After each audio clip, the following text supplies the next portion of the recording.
suatu pasal. Pasal wassalatul jama'ati sunnatun muakkadatun. Jadi malam ini kita akan membahas masalah sholat berjamaah. Sholat berjamaah. Sholatul jamaah, sholat berjamaah itu sunnatun muakkad. Jadi sangat dianjurkan untuk sholat berjamaah, ya kan? Wa alal makmum, dan bagi makmum ini ayyan wiyal i'timam dunal imam. Bagi si makmum ini, kalau dia niat mau melaksanakan sholat berjamaah, mau mendapatkan pahala berjamaah, maka dia ayyan wiya i'timam, maka dia wajib niat di hatinya, gerdek di hatinya menjadi makmum, mengikuti imam. Nah, jadi kalau dia nggak pakai niat nih, datang-datang sholat, nggak bilang makmuman, nggak jadi, dia dapat pahala sendiri, berjamaah sendiri aja. Makanya wajib dia bilang gerdek di hatinya, makmuman lillahi ta'ala, menjadi makmum karena Allah Ta'ala. Dunal imam, kecuali si imam. Jadi imam nggak disyaratkan tuh, dia bilang imaman, saya menjadi imam. Jadi kalau imam bilang usolli farz zuhri al-barakatil mustaqbilal kiblati, ada anillahi ta'ala, Allahu Akbar, dan bilang imaman, besar. Tapi kalau makmum usolli farz zuhri al-barakatil mustaqbilal kiblati, ada anillahi ta'ala, Allahu Akbar, dia nggak dapat pahala berjamaah karena dia nggak bilang, nggak gerdekin hatinya saya menjadi makmum karena Allah Ta'ala gitu. Jadi niat menjadi makmum itu wajib kita sebut. Makanya tuh kalau ada orang nih di masjid sholat sendirian, sholat sunnah, sholat ba'diyah, sholat ba'diyah deh, sholat ba'diyah. Kita baru datang ke masjid nih, misalnya mau sholat maghrib, orang lagi ba'diyah maghrib, kita colek aja dia, ya, yang dicolek gak usah takut tuh, gue lagi sunnah deh, biarin aja dia ikut. Yang ikut itu si orang yang sholat itu kan bilangnya mau bikin sholat maghrib, sholat baru maghrib, sholat makmuman lillahi ta'ala, kedengaran lagi kata imam, Allahu Akbar. Nah si imam dia kan lagi sholat sunnah, ya kan? Boleh gak kita dapat gak jamaah dengan niat yang berbeda? Dia sunat ba'diyah, si makmum sholat fardu, itu tetap mendapat pahala berjamaah sholat maghrib tuh si makmum, karena niat menjadi makmum gak wajib kalau dia datangnya memang begitu. Tapi jangan disengaja-ngaja tuh. Imam yang pertama, imamnya sholat sunnah, makmumnya itu nggak boleh gitu. Tapi dia maksudnya mengambil pahala berjamaah gitu. Jadi boleh aja mengambil pahala berjamaah. Jadi dunal imam, kecuali imam. Jadi nggak harus imam itu. Wa yajuzu ayyatammal hurru bil abdi. Boleh orang merdeka bermakmum kepada abdun itu budak. Dulu ada budak itu seperti barang, seperti harta milik tuan gitu. Zaman dulu ada namanya budak, jadi dia bisa dijual gitu. Budak, kalau sekarang nggak ada nih orang bisa dijual, jadi budak itu nggak ada. Nah budak ini ya kan dia bukan orang merdeka, jadi bolehlah orang yang merdeka bermakmum kepada budak. Nah, kalau sekedar sholat, si budak ini lebih alim, bacaan Fatihahnya lebih fasih, maka dia boleh menjadi imam. Jadi boleh orang merdeka bermakmum kepada budak. Jadi yang jadi imam siapa? Budak. Dan orang yang sudah balik, udah balik apa tandanya kemarin? Kalau perempuan udah haid. Nah, atau kalau perempuan atau dengan umur 15 tahun. Jadi kalau orang tandanya nggak ada mimpi basah buat laki-laki nih, udah 20 tahun gak mimpi basah juga. Berarti nggak pernah tidur. Berarti belum balik gitu. Enggak, udah dia 15 tahun langsung udah kategori balik kalau laki gitu ya. Kalau perempuan minimal 9 tahun itu udah head, ya kan? Ya kalau dia 9 tahun belum head juga, 10 tahun belum head juga, ya tetap belum balik gitu. Jadi 16 tahun belum head juga. Berarti dia kategorinya kan ya belum balik. Tapi perempuan rata-rata berapa? 9 tahun. 9 tahun baliknya. 9 tahun dia head minimal. Nah, perempuan ini nih apa namanya? Al-hur bil abdi, orang merdeka boleh menjadi makmum kepada budak. Wal balik bil murahiq, dan orang yang balik itu yang udah dewasa ya, anak 15 tahun itu dia apa namanya, boleh bermakmum menjadi imam gitu, boleh nggak? Boleh. Karena dua-dua head berbalik. Jadi dia asal catatannya baca Fatihahnya itu fase gitu. Dan juga kita latihnya di rumah aja dulu. Jadi jangan langsung di masjid gitu, jangan dulu, jangan buat latihan. Yang buat latihan gitu. Jadinya dia biar aja namanya apa namanya? Di rumah latihannya. Kalau mau latihan. Tapi kalau dia memang udah hafiz, hafal Quran, fase, yang lain nggak ada, nah itu boleh dia anak kecil balik itu baru balik atau hampir balik. Misalnya 14 tahun, anak kecil belum balik tuh. Tapi dia hafal Quran, boleh deh jadi imam. Boleh sah. Yang itu disunat. Ya. Wala tasihu qudwatu rajulin bi imra'atin wala qari'in bi ummi. Dan tidak sah pria bermakmum kepada siapa nih? Rajulin bi imra'atin, kepada perempuan atau wanita. Jadi nggak boleh laki jadi makmum, perempuan jadi imam dalam sholat, ya nggak boleh, nggak sah, sepakat seluruh ulama sedunia. Jadinya tidak sah pria bermakmum kepada wanita. Wala tasihu qudwatu rajulin bi imra'atin wala qari'in bi ummi. Begitu juga qari. Wala qari'in bi ummiyin. Qari. Kita kalau bilang qari apa qari? Ya, yang orang yang mahir baca Quran, qari. Kalau ummiyin, qari'in orang yang pandai mahir Quran. Kalau ummiyin, ummi itu artinya apa ya? Buta huruf, nggak bisa baca tulis. Makanya bukan ummi, ummiyin. Nabi disebut nabi ummi gitu, artinya memang nabi nggak bisa baca, nabi nggak bisa tulis. Yang nulis sahabatnya. Tapi orang nggak bisa baca itu bukan berarti nggak cerdas. Kan yang ini akal, ya kan? Kecerdasan itu adanya di akal. Jadi Nabi cerdas. Zakaun Nabi itu. Umi.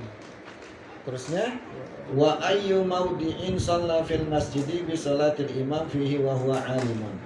Di tempat mana saja di dalam masjid seorang makmum melakukan sholat mengikuti sholat imam, wa huwa alimun bi sholatihi ajza'ahu ma lam yataqaddam alaihi, ya kan? Maka sahlah ia bermakmum selagi tidak lebih ke depan dari imamnya. Jadi kita nih masuk masjid, kalau sholat sir kita nggak tahu bacaan orang ya, bacaan orang kita nggak tahu.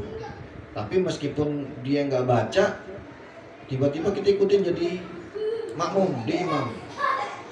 Tapi kok apa namanya ngebut dia, mungkin bacanya Bismillahirrahmanirrahim, amin, kayak Panilo Rossi deh, ruku, wah kita baru mau Dolin, amin. Dia udah ruku, ketika ruku dia udah bangun. Sudah. Nah kalau ketinggalan begitu gimana? Nah kalau ketinggalan kita sampai dari 2 rukun itu udah ketinggalan ruku, ya kan? Ketinggalan lagi tidak. Sujud kita udah gak keuber lagi. Udah lebih baik kita bilang kita sholat munfarid sendiri keluar dari jamaah, nggak jadi makmum gitu. Nafsi aja mendingan deh kalau gitu. Ada gak tuh? Kan ada tuh orang jadi imam bawaannya mau ngebut aja, ngebut. Gitu. Jadi kalau apa namanya? Kalau kita niat nih kita sholat muwafik itu berbarengan takbir kita sama takbir imam. Nah, kan kita nggak dengar nih. Ya meskipun ada yang dengar juga kayak Isa 2 dengar, 3 4 nggak dengar kan gitu ya. Waktu misalnya Isa nih, Isa kita muwafik bareng imam, Allahu Akbar. Dan waktu belum dolin bareng amin gitu ikutin. Pas 3-4-nya imamnya Fatihah kecepatan, cepat banget kan nih. Padahal rakaat pertama kedua dia pelan, santai gitu, tartil, cepet. Nah kalau kita imamnya yang rakaat ketiga nih, belum dolin amin, udah ruku, nah kan kita ini belum kelar. Bagusnya gimana? Kita kelarin Fatihah kita, tapi kita ruku aja. Gimana tuh? Kita kelarin dulu Fatihah kita. Kita kelarin Fatihah kita. Kecuali kita masbuk. Kalau masbuk itu bukan muafik. Kalau ini kan muafik memang dari pertama kita udah ikutin imam tuh, ya kan? Allahu Akbar, imam Allahu Akbar, kita Allahu Akbar. Itu sholat muafik. Jadi kalau kita udah ketinggalan imamnya udah ruku, kita belum selesai Fatihahnya, kita kelarin Fatihah. Meskipun nanti imamnya udah bangun, kita baru ruku, kita tetap tuh masih hitungan dapat jamaah, dapat rakaat itu. Tapi kalau masbuk nih, imam udah duluan, udah Allahu Akbar duluan, wal maghdubi alaihim waladdallin amin, udah selesai baca surat pendek udah. Lam yalid wa lam yulad wa lam yakul lahu kufuwan ahad. Nah, dia baru masuk tuh. Nah, itu namanya masbuk. Begitu Allahu Akbar jadi makmum dia. Lam yalid wa lam yulad wa lam yakul lahu kufuwan ahad. Dia baru baca ihdinas siratal mustaqim siratal ladzina an'amta 'alaihim atau maliki yaumiddin. Imam udah ruku. Allahu Akbar. Nah, kita ruku aja udah. Karena masbuk. Itu masbuk, jadi itu imam tuh yang tangguh. Nah kalau muafik kita kelarin dulu tuh tadi tuh, kelarin. Imamnya udah ruku, terus imamnya bangun, kita baru kita ruku. Ketinggalan nggak kita namanya? Tinggalan, tapi tetap masih jamaah, karena baru satu ketinggalan. Tuh kalau muafik tuh masih boleh, tapi kalau yang masbuk tadi nggak boleh. Nggak dapat rakaat ya? Nah dia ketinggalan sekali. Nah udah nggak dapat namanya jamaah.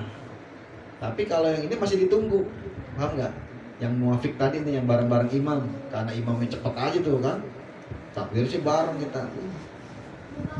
Misalnya johor gitu, takbir bareng, cepet banget tuh. Asal kita bisa ikutin lagi, cepetin lagi kita bacanya, cepetan. Rakaat keduanya kita masih keteter juga, ya kan? Pokoknya masih ditunggu, ditunggunya sampai kapan? Sampai pas sujud, ya. Kalau sujud juga nggak keburu kita sujud, ya kan? Jadi ketika sebelum imam duduk di antara 2 sujud tuh kita nggak bisa nguber gitu, ya udah kita deh namanya nggak dapet. Tapi kalau ketinggalan baru ruku tadi tuh, imam udah ruku, dia bangun kan, imam itu bangun, imamnya sujud, kita kan ruku yang tadi tuh, tidak, imam udah sujud, nah, itu masih kubar kan, masih kubar. Nah pas imam udah sujud, duduk, nah kita gak kubar situ, oh nih kita gak jadi jamaah nih, nggak dapat pahala jamaah. jamaahnya. Tapi nggak batal ya. Nah, Tapi itu tetap Hitung, dihitung jadi- pahala, tetap dihitung rakaat kan. jadi dihitung kurang kita. Sendiri doang. Kan? Nah, jadi hitung kita nanti berdiri lagi. Jadi kita nggak dihitung rakaat itu nggak dapat, Rakaatnya nggak nggak dapat. dapat. Tinggalan 2 berarti. Tinggalan kedua. Kan tinggal 2 ruku sama sujud. Berarti nggak dapat rakaat. Terus orang salam kita diri lagi dong atau lagi. Nggak dapat Nggak dapat jamaah. jamaah doang Nggak kan. dapat jamaahnya. Rakaat mah dapat. Nah, maksudnya kesimpulannya di situ kalau begitu caranya karena nggak dapat jamaah, kita langsung munfarid karena nggak bisa ngejar, Imam. gitu. Nggak ngejar imam, nggak bisa tuh. Jadi nggak dapat. Nah, beda sama yang masbuk tadi ya, masbuk masih dapat kalau dia ikut ruku. Tuh. Kalau yang munafik tanda. Nah, sekarang kita ikut sholat menjadi makmum, ya kan? Wa huwa alimun bi salatihi ajza'ahu ma lam yataqaddam alaihi. Ya kan? Orang yang sedang sholat dapat mengetahui salat imam, maka sahlah ia bermakmum selagi tidak lebih ke depan dari imamnya. Iya. Jadi syaratnya yang penting kalau mau jadi makmum ya kita dirinya jangan lebih di depannya gitu. Kalau mau jadi makmum kita dirinya di belakangnya. Wa in shalla fil masjid wal makmum kharijal masjid. Apabila imam wa in shalla fil masjid, apabila salat seorang imam di dalam masjid dan makmum wal makmum kharijal masjid, sementara si makmum kharij di luar, kharijal masjid di luar masjid, qariban minhu di luar masjid, tapi dia dekat deh kita nggak jauh-jauh ya, kira-kira berapa dekat itu? Qariban, dekat, minhu wa huwa alimun bi sholati. Sekira-kira di dekatnya itu dia imamnya di dalam masjid, makmumnya di luar gitu maksudnya. Itu masih sah berjamaah. Masih sah berjamaah dengan catatan si makmum itu masih bisa dengar imam, mengetahui gerakan imam atau mengetahui dari barisan makmum yang paling belakang. Walaha ilun hunaka, dan juga nggak ada penghalang dinding, nggak ada penghalang dindingnya. Misalnya ini masjid, dia terkurung sendiri di ruangan, jadi dia nggak bisa ngelihat imam atau nggak bisa ngelihat makmum yang paling belakang. Nah itu nggak sah. Ya kalau dia karena terhalang dinding. Seandainya nggak terhalang dinding tuh ya, Pagar imam kan kelihatan tuh pagar, kita di belakang sendiri, Pagar. itu masih sah aja sebenarnya. Meskipun itu nggak ada makmumnya, gitu.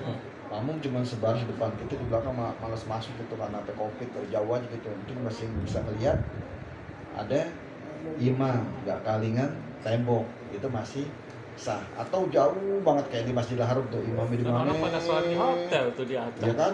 Dia kan nggak ngelihat imam tuh karena saking jauhnya. Nah dia ngelihat makmum yang terakhirnya, makmum yang terakhir dia ngelihat tuh. Nggak harus nyambung ya. Nggak harus nyambung, yang penting dia bisa ngelihat gitu. Nggak salah tuh yang di video tuh yang orang pergi haji ada di dalam kamar hotelnya. Pak, Yang penting dia ngelihat. lihat makmum begitu, dia sholat di kamar, buka hordeng doang. Iya. Kamar Jadi nggak syaratnya apa-apa. memang nggak mesti nyambung Sholat gitu. malas berarti. Tapi kalau misalnya kan buka hordeng, tapi kaca terhalang tuh gimana? Itu kan disebut hail penghalang dinding. Yang nggak kelihatan. Yang nggak kelihatan maksudnya. Kalau kaca kan maksudnya nggak jadi penghalang dia. Penghalang buat bangunannya, tapi buat mata orang jadinya dia bisa tembus lihat. Makanya masih dianggap berjamaah, berpahala.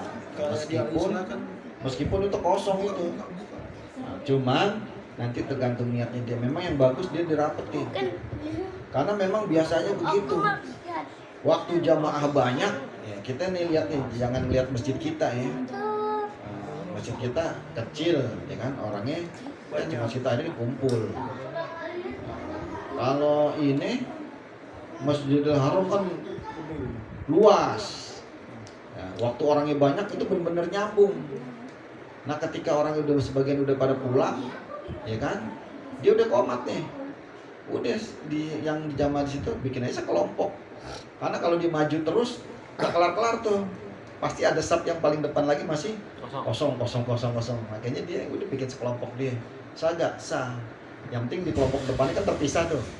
Terpisah berapa meter kosong gitu kan. Karena kalau dia nyamperin lagi kayaknya nih gak keburu jamaah nih. Udah bikin sekelompok, yang penting lihat jamaah terakhir itu masih sah.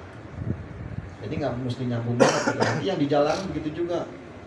Di jalanan sono misalnya kosong karena memang sampai panas. Jadi lebih baik di pinggir-pinggir hotelnya gitu, misalnya pinggir-pinggir hotel lebih adem. Nah di sana jalan raya, misalnya ke bawah jalan raya meskipun nggak ada mobil lewat gitu, karena mobil emang nggak boleh lewat. Nah itu masih dibolehin asal catatannya bisa ngeliat orang yang terakhirnya lagi dan dengar suara, imam. Itu jadi tetap harus ada yang dilihat makhluknya. Nah sekarang kalau kita ngeliat di TV, boleh gak tuh? Nggak boleh. Karena kalau lihat di TV aja itu satu kesalahannya waktunya berbeda. Misalnya imam di sono sholatnya sholat isya. Sholat isya di sono isyanya jam 8 atau setengah 9 misalnya. Duha. Kayak kita tahajud. Tambahin aja nih 9 tambah 4 berapa itu? Jam 1, setengah 2. Di sini berarti jam setengah 2 malam. Nggak bisa kita ngikutin, kan kedengeran, kan ngelihat TV, jadi itu nggak boleh. Jadi kalau di sono memang nggak ngeliat imam, jangankan yang di luar, yang di dalam masjid juga nggak bakal ngeliat imam, karena masjidnya emang udah luas, banyak tiang, bisa juga kalingan tiang. Cuman itu nggak jadi penghalang karena makmumnya masih sambung menyambung, akhirnya keluar itu. Terus kedua masih kedengaran suara. Ketiga itu memang lingkungan masjid itu di luar pelataran itu merupakan bagian juga dari masjid. Jadinya jangan heran nanti waktu musim-musim orang umroh sekalipun tuh di pinggir-pinggir hotel orang pada keluar aja situ, yang pedagang gelar aja situ. Padahal kesana kalau di jalan masih ada yang kosong juga. Yang penting dia bisa ngelihat, oh di jauh masih ada tuh. Nanti kan orang yang pengen ke depan juga masih gerombol, dia emang bukannya males, artinya sini aja lebih pulangnya lebih cepat gitu kan ya. Artinya sah gak tuh? Jangan toko. Sah. Ya bisa aja sekalian. Ya, jadi toko-toko yang di pinggir-pinggir masjid itu pasti dia sholatnya di situ aja gitu. Nah ini sholat jamaah ini yang penting apa ya? Yang penting kita juga dalam sholat itu kesungguhan kita kalau jamaah itu, karena ya memang butuh pengorbanan buat orang sholat berjamaah. Ya kalau mau berjamaah di Masjidil Haram kita butuh pengorbanan karena perjalanan itu jauh, naik bis, udara panas, jamaah. Tapi karena mengingat pahalanya di sana lebih besar, orang pada buru-buru. Karena kenapa? Orang meskipun jauh jalan kaki, pada jalan kaki tuh. Karena apa? Targetnya di sana pahalanya besar. Nah sebenarnya di Indonesia sama juga, pahalanya juga lebih besar juga, cuman kenapa orang kurang tergerak gitu. Padahal pahalanya juga besar. Seharusnya begitu ada soal panggilan sholat tuh, dia juga berjamaah subuh gitu misalnya. Tapi yang terjadi kan tetap sepi gitu kan, subuh paling 1 saat, 2 saat. Gitu. Karena apa? Karena memang bukan nggak berharap pahala gitu. Nah yang penting dia udah melakukan sholat. Nah itu yang kebanyakan umat Islam itu pada di situ. Yang penting udah menggugurkan kewajiban. Itu udah bagus buat perempuan bagus. Tapi kalau buat yang laki-laki itu kurang bagus. Kenapa? Karena dia dituntut tuh. Kenapa? Sehat kaki, sehat mata, sehat telinga, bisa lihat, bisa mendengar, kaki bisa jalan, nggak hampir dalam sholat berjamaah. Jadinya makanya dibilang ini butuh kesungguhan. Makanya mudah-mudahan sekali deh kita coba. Wah ternyata susah, telat, besok coba lagi. Mungkin sehari pertama telat, besok Kapok. terus jadi Besok telat lagi. mau masuk gitu. Jadi Besok telat diusahain lagi. gitu. Gua telat Kalau yang dulu, perempuan telat. memang dia afdolnya di rumah. Sekarang boleh gak dia ke masjid perempuan? Jadi nggak ada yang godain dia. Misalnya di jalanan tuh ada satu daerah masjidnya jauh, di setiap sudut ada penjahat, kan nggak aman. Perempuan nggak boleh keluar. Kedua, perempuan itu nggak boleh pakai wewangian. Kenapa nggak boleh pakai wewangian? Karena itu mengundang kejahatan juga. Wangi-wangi gitu kan. Berhias itu berhias. Kalau pakai emas boleh, ntar kan ketutupan juga. Hias lipstik gitu. Jadi maksudnya supaya dia nggak menggoda, nggak memancing, mengundang kejahatan. Nah sekarang itu dasarnya, maka orang perempuan pada nggak ke masjid. Yang mirisnya ke masjid kagak, tapi ke pasar, ke mall, jalan-jalan itu pada berjamaah dia. Wah di masjid kagak sunah. Wah ini udah zaman terbalik. Makanya sekarang datang deh ke masjid perempuan, ikut ambil jamaahnya juga. Meskipun memang lebih afdol sholatnya di rumah, di dalam rumah juga, di dalam kamarnya. Di dalam kamarnya dia bikin lagi tempat khusus buat sholat, itu lebih bagus lagi. Dalam hari Kan? Wallahu a'lam bishawab. Rabbi zidni iman warzuqni.